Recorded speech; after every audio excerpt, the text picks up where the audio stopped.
Hi, Bootcamp people.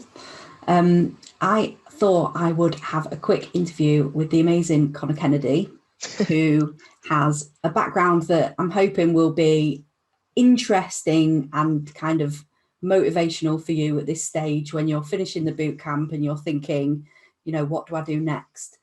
I have never met you, Connor, but I know who you are. You are someone who is visible to me.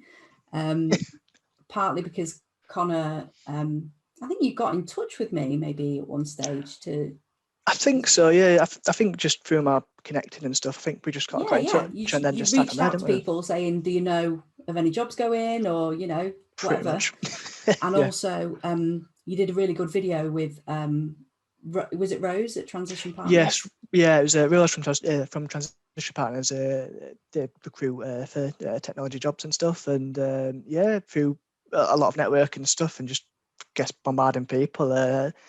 Made a connection with Rose from the company and she came back and said, oh, do you want to be part of this video series I'm doing? She was doing like different levels of careers and testing. So like me, I was like the guinea pig of completely new, someone like a junior tester, senior team lead, higher management and stuff. And I got brought into that, which was a bit of a lifesaver, really.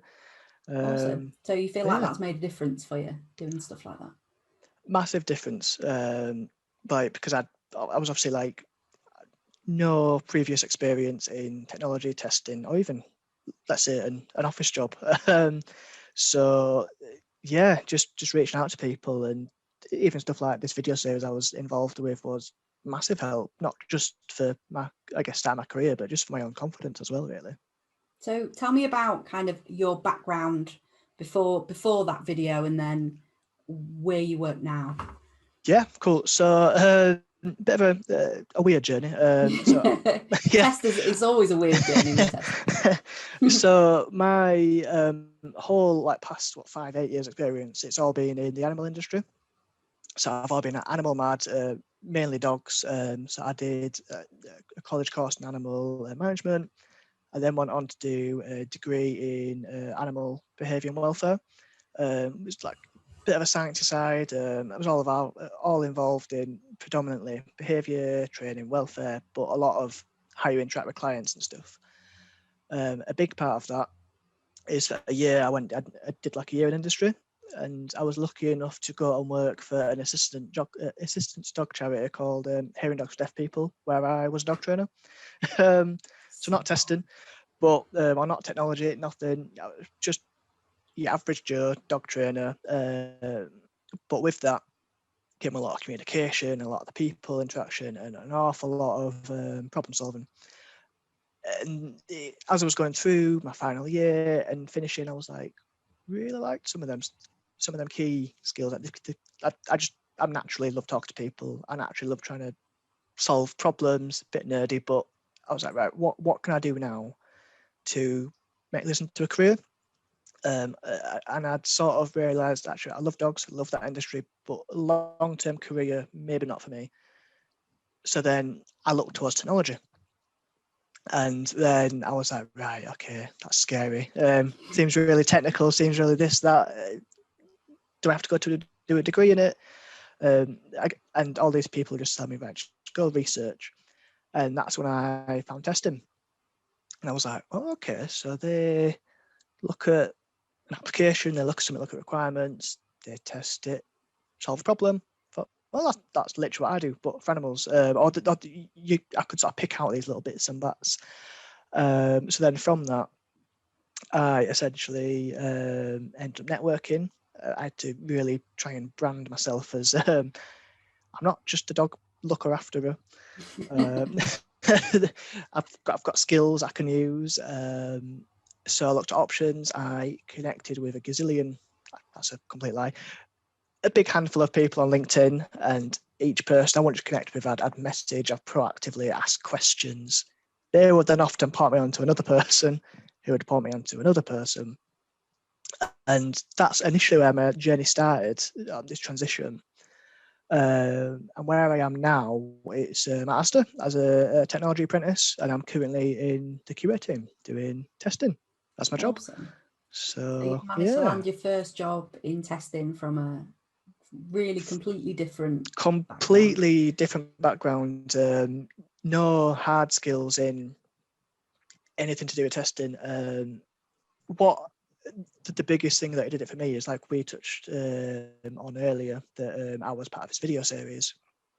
So part of one of the things I did was I was in touch with a recruitment agency called Transition Partners, and they were really fab in helping me. Right, they knew I wanted to get into the industry, but they didn't just want to say, "Oh, we don't have a job, so we'll leave it at that." They helped me.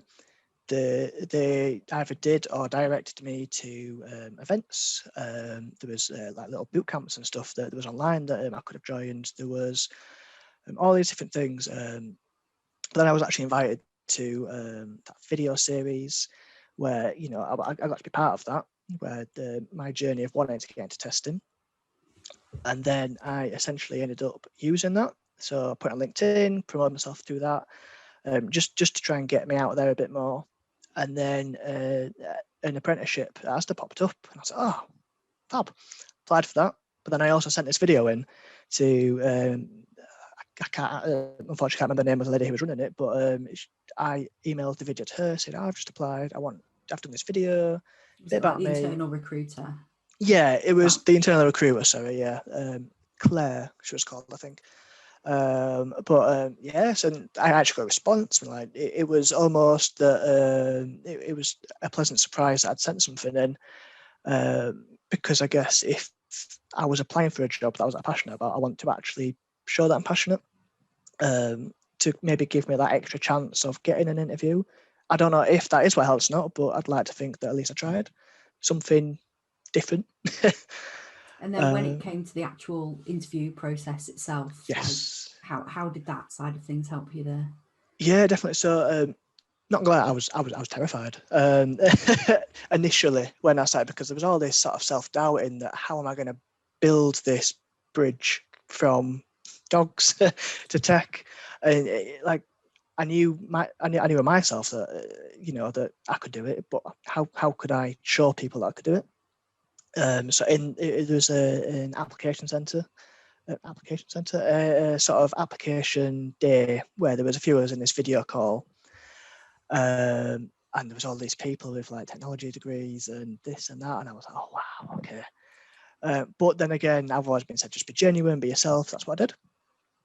So then throughout that process, I just explained about myself. I explained, you know, I love communicating. I understand that problem solving and eye for detail is a big thing in testing.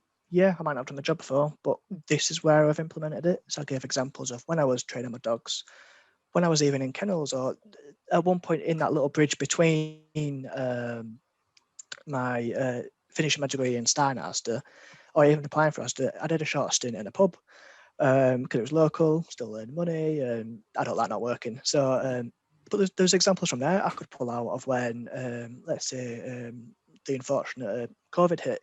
We had to change ways of working, ideas we had to come up with, implement, and solve as we went. Like initially, it might have felt a bit silly for me to bring it up, but actually, some of these things, that examples I was sort of picking out and stuff, helped me. Like that video helped me. I talked about it in my interview.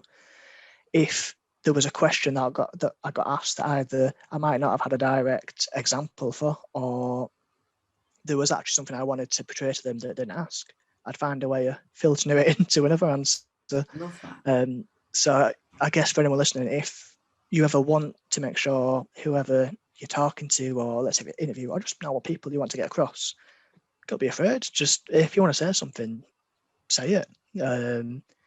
Like whether that's working it into an answer, or if you don't find that gap at the end of it, there were some points I went at the end of the interview, oh, by the way, I'd also like to just tell you this about myself. And so yeah, there's always ways you can build yourself up and just show you're passionate. And I guess if you're even doing like something like a boot camp, you're pretty much already there, right? You're proactively doing something to help yourself, rather than just applying and expecting for the best. You're actually setting yourself up for success in a way. Yeah, awesome. So I think we've covered most things there, and it's really, really good that the work that you put in kind of on the side to work on your personal brand had a direct effect on you being able to land this role and stuff. Like, I guess my last question would be, would you recommend testing as someone that's just transitioned into that career? Is it something you enjoy? And also, like, have you got any other advice for the people taking this boot camp on what steps they might want to take next? Yeah, sure. So I guess for your first question, testing, I love it. To say I've never done it before. Well, I guess I've never done the job role before. On paper, I guess I see a lot of people saying, "Oh, I fell into testing," or "Oh, testing, it can be a bit dull." And these are, I guess, often people that might not be in testing. But actually, I've not found that. I've found it's not just straightforward jobs. Like I'll go in. There was a bit of a steep learning curve for me at first, but actually when I sat down and asked the questions, which is something I say, like, don't be afraid to ask questions ever. Brilliant. There is never a silly question. In fact, I probably asked the same questions multiple times. And you're testing like sort of physical hardware and things, you were saying. Yeah. So ASDA, I'm in the BAU team. So we, in my team, test predominantly like the day-to-day hardware, so like self-checkouts, main bank tools, handhelds, app devices that colleagues use, and then there's also sort of other bits and bats that can come in that we can get hands-on testing as well. That actually physically means being in the technology cave, as we call it, where we've got these, like, I found it well cool when I first went in. There was like all these like tills and stuff everywhere, and I was like, oh, they're just for us. So I go in, I look at requirements, I write my scripts, which even just reading requirements and writing test scripts, me at first I thought, oh, how am I ever going to write a test script? Like, it's involved, really complicated, but actually it's not. Once you get to grips with it and you learn and take it on board, it's fine. And then I just get to play about with it and try break it. And then once I break it, I thought that'd be it, but no, that's when the fun bit comes in. I find, okay, right, I've just broken something. Why? I guess, which point, whatever have I just done, is it that's made this go wrong, so to speak? And then I get to go talk to people, ask questions, and just, I guess, show what I found. And it's a really good mix of getting to work by yourself and a team at the same time to do your testing, but then to actually communicate to all these different stakeholders. It's fascinating. So I guess for your second point, as far as what advice would I give, is, I guess, first, keep doing what you're doing with this boot camp and stuff like that. That's an amazing thing to do. Like, actually put yourself out there to proactively learn and get information. If you've got LinkedIn or don't have LinkedIn, then get it. I'd recommend. I found, like, I'd never had LinkedIn before I started looking for a job in technology and testing. And someone said to me, "Oh, get LinkedIn. There's a load of helpful people out there." Which initially I thought, "Oh, but you don't like add strangers on a social media." And I could never have been more wrong. So LinkedIn, like, I like just connect with people that are in your industry looking at, or if you know people, then you can, quite often connect with them, talk to them. They might then pass you on to another person. Just ask questions. Don't be afraid to ask for a phone call. I had dozens of phone calls with people I had no idea who they were, but they were just happy to reach out and offer advice and stuff. YouTube was good. Like, if you're looking at specific things, like, I didn't really know much about sort of like agile and waterfall or different types of testing. I had no idea. So I looked on LinkedIn Learning, I looked on YouTube. I even bought a Udemy course for like £5. And just anything like that can help yourself with. And just be quite proactive on LinkedIn. So I was very heavily, maybe not as heavily as some people are, but for me, I was quite heavy on LinkedIn, like posting, talking to people. Try get involved in some videos if you can, or video series, or even create your own video series. There's nothing wrong with that. Post it, promote it. It's not something that you have to do like constantly, is it? No. You don't have to be constantly posting on LinkedIn. You've got the job that you want. You can kind of focus on other things for a bit, but whilst you're looking, it's important to just be out there. Like, don't do it, to feel like you have to, but if there's something genuinely you feel you want to get out there, then do. I was saying earlier that since I've got my job, I felt a bit like, oh, I've not really been active on LinkedIn anymore, or it's not. And actually, that's not a bad thing, because I'm getting involved in my job. I'm learning. There's a lot of learning I'm doing. Obviously, being a part of an apprenticeship, I've got my job on my learning side. But yes, but when you're looking, don't feel like you've got to go crazy with it. Just do what's comfortable for you. And I mean, to be fair, if anybody in your bootcamp wants to reach out to me, I'm more than happy to talk to any of them, because countless people did the same for me. And I'd just like to get across that it's not impossible. Like, there was points where I was thinking, I'm never going to bridge that gap. Like how am I going to get across this completely different industry and so competitive? Now, a lot of people says, when the right opportunity comes along, it'll be the one, it'll work out. And that's what a lot of people stereotypically say. But it's sort of true. Like, if you put the effort in, like I put a lot of effort in, and I wanted something, and then I didn't just apply for this one ASDA job and it came up. I applied for countless. I even emailed companies that I thought looked good that might not have showed a job that was up. But if I emailed saying, just expressing interest. Love that. Now, probably 7 out of 10 I didn't get a response, but 3 out of 10 I might have got a response. Said, actually, we don't have anything at the minute, but we really appreciate you reaching out. Don't be afraid to just try to break down barriers with people. Yeah. Worst thing someone can say is say no or nothing, and then you've not lost anything. Best case, you actually get something out of it. That's really good advice. And what other, in terms of jobs that you were applying for then, for your first ever job, Yes. what were your kind of, whereabouts were you looking? So the people on this bootcamp are all based in West Yorkshire. Yeah. So perfect. Cool. So they're kind of obviously keen on working in West Yorkshire for companies. So the signposted to places like Sky and BGSS and some of those other places. I'm not sure if ASDA do the regular thing that they're doing. They did with you. Is that an every year thing, or where else would you recommend looking? So I guess that's the first stuff. I can't not big up ASDA. Actually, it might be good timing.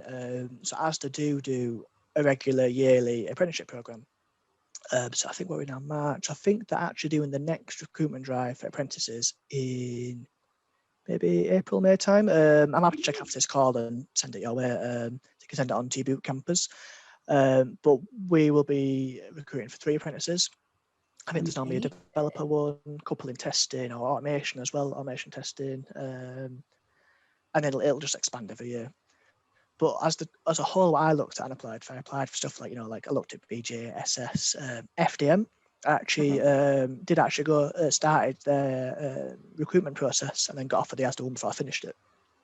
They were really good. What else was there? I applied for a lot of trainee jobs. Like, I would just apply for like junior or trainee testers, and I'd very much look into the company or job specification of what they wanted. And even if you did say like 1 or 2 years experience, but from the application, it was very much we want someone that's interested, want to grow someone. Don't be afraid to apply for it. I did. What have you got to lose? What have you got to lose? Yeah, you're so right. Yeah. Nothing to lose, and it. And if anything, if anybody ever asks you, so what have you been looking for, rather than just saying, I've applied for a couple of these. If you can say, actually, I've applied for like a few of the different programs.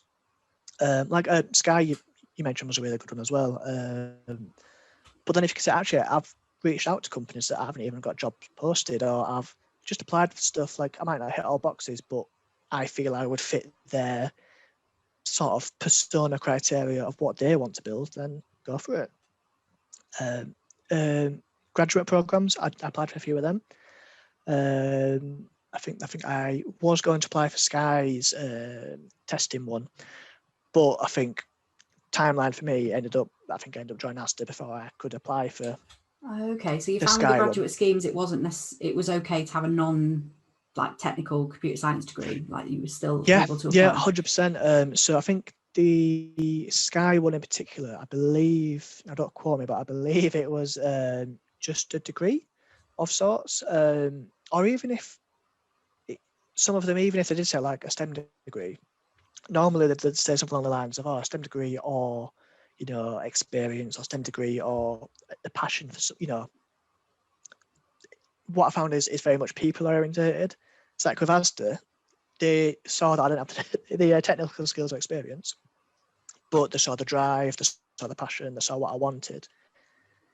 You can teach someone how to be a tester, but you can't teach someone to want to be a tester or to have them, that natural inquisitiveness or that eye for detail. Now, that doesn't mean you've got to be an absolute, like, pick a needle in a haystack. It just means you've got to have that sort of passion for it.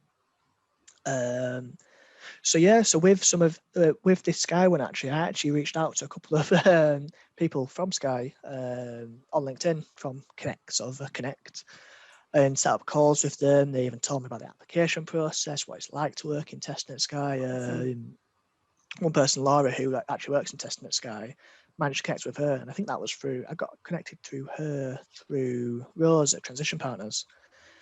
And she set up a big call with me, and she explained how testing worked, obviously just in general, and that was a big help for me to just see what the day-to-day of a tester looks like. And I'm still connected with her now, and I'll still message now and again. Like perfect example, I got a message off you asking me to come on this call. I was like, oh, Beth, I've not spoke to you in like forever. But I think I was pleasantly surprised how supportive the technology industry is, especially up in the Yorkshire area. Yeah, big people time. are just happy to help. I love it. I've never experienced anything like it, and I wouldn't have done it another way. I don't think I would have gone and done it. Like, if I could go back, I don't think I'd say, oh, I'd probably pick a more technical degree. I'm a big believer in things happen how they should happen. If I didn't do my very much non-related animal degree and stuff, I wouldn't have got to experience that intense human interaction side of assistant dogs I did, or there was a lot of communication and presenting I did. So I guess directly to your boot campers, any experience you're gaining is not invaluable. Anything is better than nothing. And if you don't have anything in a minute, then don't be afraid to ask to volunteer or something. I was also, I'm doing a bit of a ramble, but I was also actively asking people if they had any volunteering options for me within testing, or just technology. I'd happily dot about and stuff. And then obviously COVID hit, unfortunately. But going forward, I'd say that's quite a valuable tool to use as well. Awesome. That's really cool. And what do you so you're saying you enjoy testing, you don't think you're going to go back to what you were doing before? No, so what's next? What's next? Yeah. So at the minute I'm in testing. If I'm being honest, coming into September time, I will be transitioning from testing to be a business analyst. Oh, okay. So you got both the things you originally wanted then. Both things I originally wanted, but that isn't because I dislike testing. I love it. I could do testing all day long. Like any job, there's obviously some days that are more exciting than others, but that's with any job you do. But yeah, testing's really, really good for me. But for me, as a long-term career path and staying within ASDA, long-term, I want it to explore business analyst as well, because it's got them similar, skills of communication and problem solving and stuff. And that was just a choice for me personally. It's nice that you work somewhere that can give you those sorts of opportunities and not completely box you in. Definitely, and that's something I'd recommend when you go into a new place of work, like especially me, who's a completely like a fresh new guinea pig to the workplace of this, is don't be afraid to ask for opportunities. It's one of the first things that ASDA told us is career path doesn't always just go up. You go sideways, diagonalways. You can even go backwards if you want, if it's to gain a skill you're interested in. But don't be afraid to ask for opportunities. Like within testing, my first started, I'll often ask for an opportunity to be involved in a different type of project within QA. There's a lot of side projects. Like I was involved in creating a new work intake, let's say, form or type of thing for my team, because we didn't really have one. So I set up what's called a ServiceNow sort of page with some other people I knew within ASDA I set up a whole new SharePoint for QA and stuff. And just by getting involved in these little things as well, these little side projects, helps promote you within your company. Awesome. And it just shows that, I mean, never force yourself to do something, but if it's something you're passionate about, they think, oh, I'd quite like to be involved in that. Or like even like a work stream club.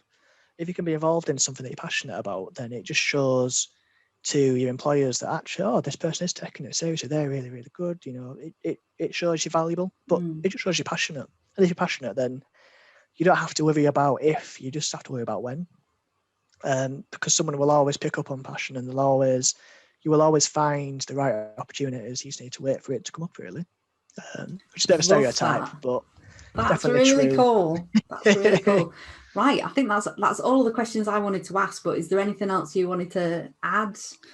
Any closing remarks? Closing remarks. This is really cheesy, but so ASDA, my first week, we did a big induction week, and we all had to go up on stage one by one and give a bit of a closing quote. And so some people might have said something really technical.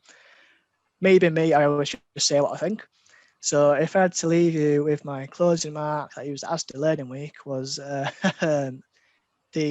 Finding Nemo, Dory fish, just keep on swimming. And now that is cheesy, but that someone once said that to me, just keep on swimming, like a little picture of it. And it's true. I kept on asking questions. I kept on learning. I kept on joining sort of like these calls or boot camps, and then kept applying for things, and then eventually the right job comes up, or someone sees all the effort you're putting in. Like, it doesn't happen overnight, but if it's something you really want, stick to it. And once again, if anyone ever needs any, just a chat, I'm always here. Like, I'm sure Beth's always here. Like, you've joined a boot camp, then you're already in the right direction. It's just a matter of time. Fantastic. So, yeah. Well, thank you very much for talking to me. Right. I hope boot campers, you've enjoyed listening to that, and you've found a bit of relevance with your own position and story, and I hope that some of you will be sending me videos like this in a year or two's time when you're talking about the job that you've landed. So yeah, thank you so much, Connor. It's not a worry.